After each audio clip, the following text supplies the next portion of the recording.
Hello students, in this video I have a CBSE class 12 poem, an elementary school classroom in Islam. Elementary, that means primary, basic school, in which basic education is given, which was situated in a slum area. Slum is a part of big city in which houses are made of very poor quality and poor people live, deprived people live there. So that is an elementary school classroom in Islam. In this poem, the poet Stephen Spender says about a school which was primary level school and situated in Britain, and he discusses here the condition of British school. Not only he discusses about the condition of the British school, actually he is discussing the condition of the poor people who live in slum area. Stephen Spender was born in 1909 in England, and he was a poet, novelist and essayist. His major stream of works is on social justice and the class struggle. In this poem also, you could find the both themes. Social justice, he is advocating the sound of social justice for the poor and deprived class people, and he is struggling for class struggle. Means he says that there should not be various classes in the society, means upper class, lower class, downtrodden class.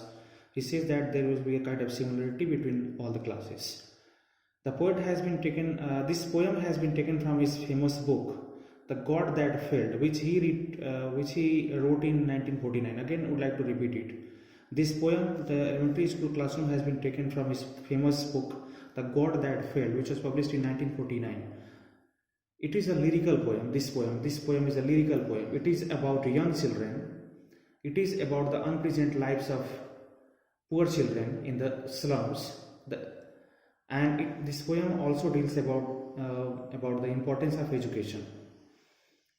Stephen Spender, Spender's full name was Stephen Harold Spender, and he was appointed as a poet laureate. That is means the chief poet of Britain.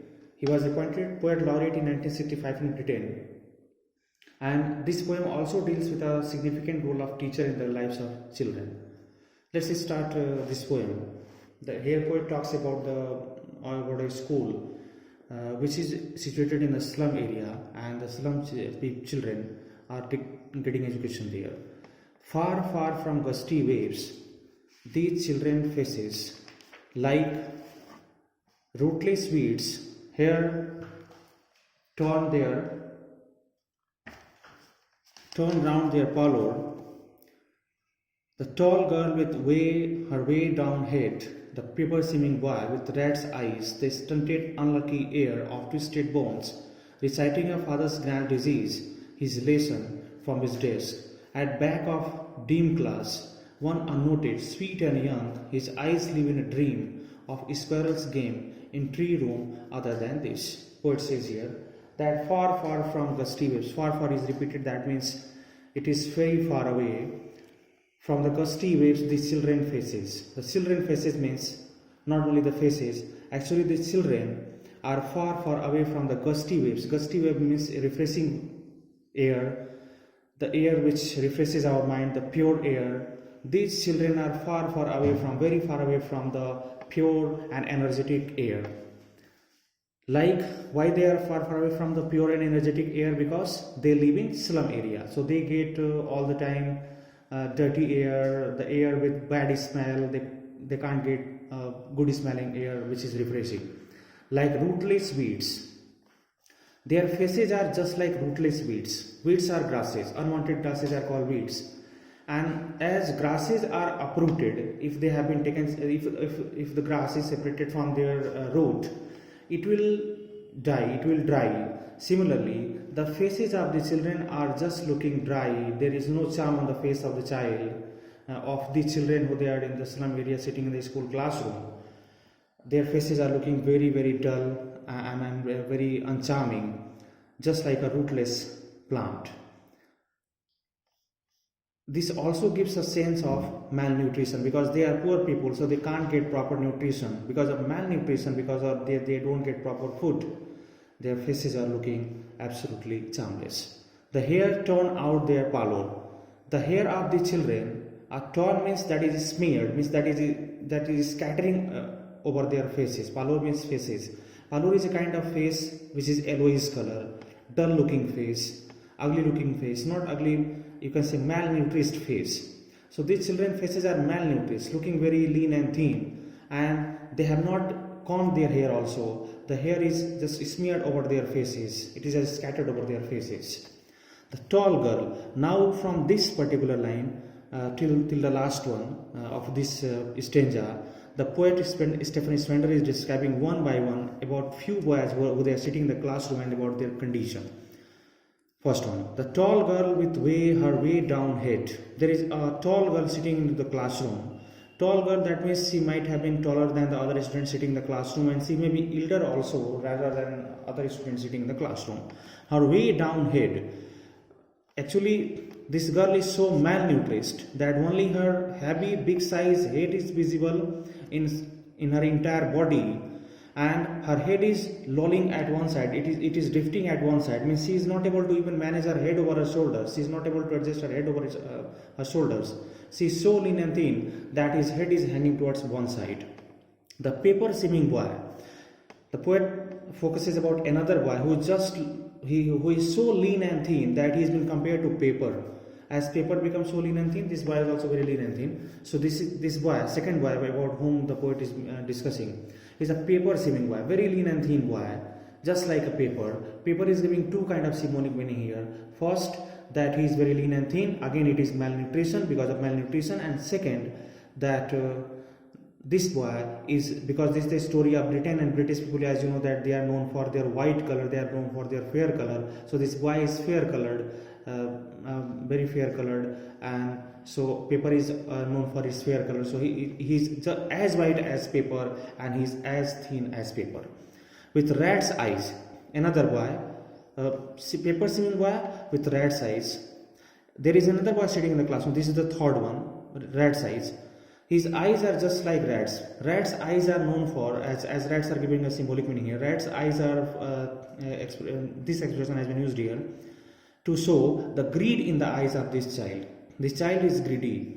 Greedy because he is deprived from everything in his life. He never gets anything in his life. He is hungry. He is deprived from every facilities of human life. So he wants to grab everything, whatever he sees, whatever he looks. So that's why rat's eyes, the greedy eyes. The stunted, unlucky heir of twisted bones. Another, now the poet is describing about the fourth child. First one, the girl, tall girl. Second one, the paper seeming boy. Third one, a boy with rat's eyes, greedy eyes. The fourth one is a boy, stunted. That means you can say unhealthy, unlucky heir of twisted bones. Heir means whatever we get in our inheritance. So there is another child sitting in the classroom who has got from his father as an heir the inherited property which he got from his father. That was not any property actually. That was not any property which could provide him luxury. He inherited twisted bones. Means it is a kind of disease of bone in which bones become twist, bones turned off. So he got a bone disease from his father. It is a kind of deficiency disease. So another child is sitting who is suffering from, this child is also suffering from bone disease, and from the same disease his father is also expected to suffer. So as an heir, he got a bone disease from his father, and stunted means disease. So another boy is sitting into the classroom. He has bone problem, and he is sitting into the classroom. He is not able to stand because of bone problem. So reciting a father's grand disease means he is reciting a chapter of science, perhaps. Grand disease means he is reading right now, sitting at his desk in the classroom, about a chapter of grand disease. Grand means again turn twisted, as like twisted. That is grand also. Grand means he is studying a chapter of science about bone disease right now. So he is studying about the same disease of which he is suffering and of which his father has already suffered. So sitting at his desk, he is reading a father's grand disease, about a disease, about a bone disease, about which he is also suffering, and his father is also suffering. His lesson. So he is repeating his lesson to sit at his desk because he is suffering from bone disease, and reading also about the bone disease deficiency in his book. Perhaps it is a science book which he is reading. At his sitting at his desk because he's not able to stand properly because of bone disease from his desk. At back of the dim class. This class is dim class because in some slum area, very small size of windows, there is no proper light. So at the back side of the class, one unnoted, another boy is sitting who is unnoted, means who is not noticeable. The teacher is not noticing to us at what reason? Because he is sitting in the darkness at the back of the class, which is not very properly lighted. So he is sitting at the back of the class, so teacher is not able to see him. Sweet and young, but this child is different from this paper sieving boy who is sweet and young. This child is looking very sweet and young, looking better than other children. His eyes live in a dream, but the eyes of these children are live in a dream. Actually, he is daydreaming. He is not sitting in the class. He is only sitting in the classroom physically, but his soul, his will is outside the class, where his will of his squirrel's game. He is watching through the window of the classroom to a squirrel which is playing, and he also wants to play. It means he has a plan to. He is thinking to escape from the classroom to play in tree room. A squirrel which is playing in tree room. Other than this, tree room is actually giving symbolic meaning also, just opposite or contrary meaning. This classroom is a confined place. Is a kind of confined, and it's a kind of walled place from where he can't he can't escape easily. But in the tree room, rather small, but there is a sense of freedom. So he wants freedom in his life. Other than this, means rather than sitting in the classroom, he wants to escape away from here and to play like that squirrel. Means he wants to have a life of freedom. On sour cream walls. Now the second stanza, the poet says, on sour cream walls, donations, Shakespeare's head. The walls of the classroom are compared to sour cream, not cream color, sour cream. Means yellowish cream color, that is a dull cream color. It means you can say that the walls of the classroom has become dull, has become old. It was cream color at the time of painting when it was painted, but painted many years ago. Now it is looking yellowish color. It has lost its color. The plaster is coming off. So the classroom wall is also a kind of giving symbolic meaning. And what is that? As the walls of the classroom are old and it has become colorless. Similarly, the life of the children is also colorless. Donations. Because it is a slum area school, so many people have donated things. Now let's see that what are the donated things in this classroom, which are available in this classroom. Shakespeare's head. There is a photograph of Shakespeare, not head actually. There is a photograph of Shakespeare which have been donated by someone, is hanging over the wall of the classroom. Cloudless at dawn. Cloudless at dawn means, as the sky is cloudless at dawn means morning time. If you see at the morning time, the sky looks cloudless, and when the sky is cloudless at morning time, we could see that the sun comes out. Similarly, if you have seen the portrait of Shakespeare any time, the Shakespeare is bald-headed. So Shakespeare's bald head is compared to sun rising. As sun rises, similarly Shakespeare's bald head is compared to sun rises. So Shakespeare's poster is being arranged there, and as the cloudless sky, the sun comes out. Now let's see the similarity between Shakespeare's head and the sun, which appears, which comes out of the sky at the morning time. As sun is a symbol of love, sympathy, light, civilization. Similarly, the Shakespeare is a symbol of love, sympathy, light, and education. As the sunlight removes the darkness of the world, similarly the light of education, Shakespeare is a symbol of education also. Similarly, the light of education removes all the darkness from our life. All the darkness of unknowingness, illiteracy is replaced by the education, and Shakespeare is the mark of education. Civilized storm riding all cities. There is another poster. First poster which has been kept, which we see in the classroom, that is the poster of Shakespeare. Second one, civilized dome riding all cities. There is a poster in which civilized means, I would like to explain first dome. Dome means big buildings, big size buildings, means big buildings in cities you could see in European countries and in many metropolitan countries of India also. So as the domes, the high buildings are a mark of civilization, development. Riding all cities, which you can find in all the cities, riding is available here, which you can find available in all the cities, means big buildings are the identity of the big cities. Big cities are known for its development because of big buildings. So there is another poster which has been kept in the classroom, that is a poster of big buildings to give the message to these children to make progress in their life. Build flowery Tarolis Valley. Third poster which has been arranged in over the wall of the classroom, that is build. Build means here we are talking about the bell which you could find in churches. Flowery, full of flower, Tarolis Valley. Tarolis is a valley that is found in Australia. It's a very nice looking Australian valley. So that poster is also kept in the classroom. It is over the walls of the classroom, because Tarolis Valley is very beautiful. It is full of churches. That's why build word here. And churches are found bell used during time to time in churches. So a beautiful figure of a beautiful portrait of Tarolis Valley, which is in Australia, is also arranged over the wall to give a message to the children of beautiful nature. Third poster, open-handed map. What is open-handed map? Map is an example of free knowledge. Means knowledge is not for a special class. Knowledge is not for only special kind of people. Knowledge is for everyone. Knowledge is a kind of thing which must be provided to everyone. Similarly, as open-handed map means a map which is made by drafted by a cartographer, a person who makes map, awarding the world its words. Awarding the world means all the places of the world. Its world means getting their places. Means all the first world is for all the nations of the world. World means places. Means as in map, all the places of the world without any you can say taking favor or without any kind of partiality. All the places of the world gets its proper place in a map. Similarly, the knowledge is for everyone.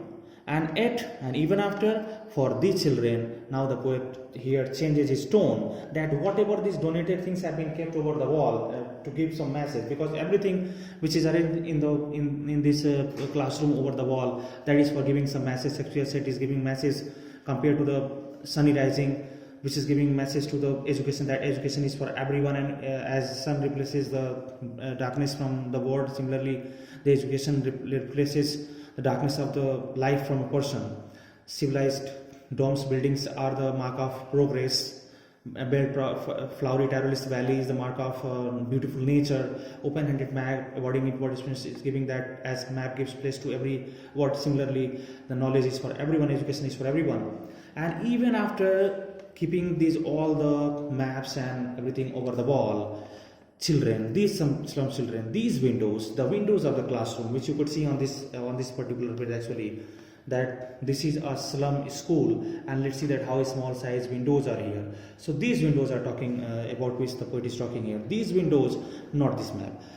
Actually, whatever the posters and whatever the portraits have been arranged over the wall with whatever message, but the reality is that these poor children they are forced to live in this slum area, in this dirty area, in this poor area, and their world is these windows, these small side windows, and this classroom, not this map. This map is not their world.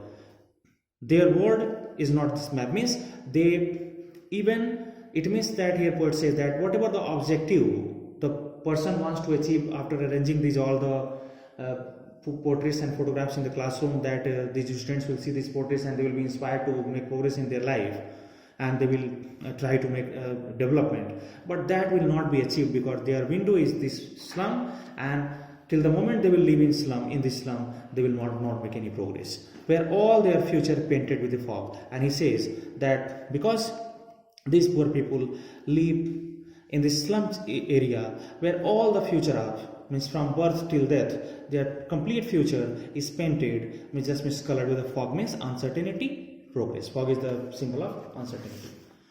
A narrow street.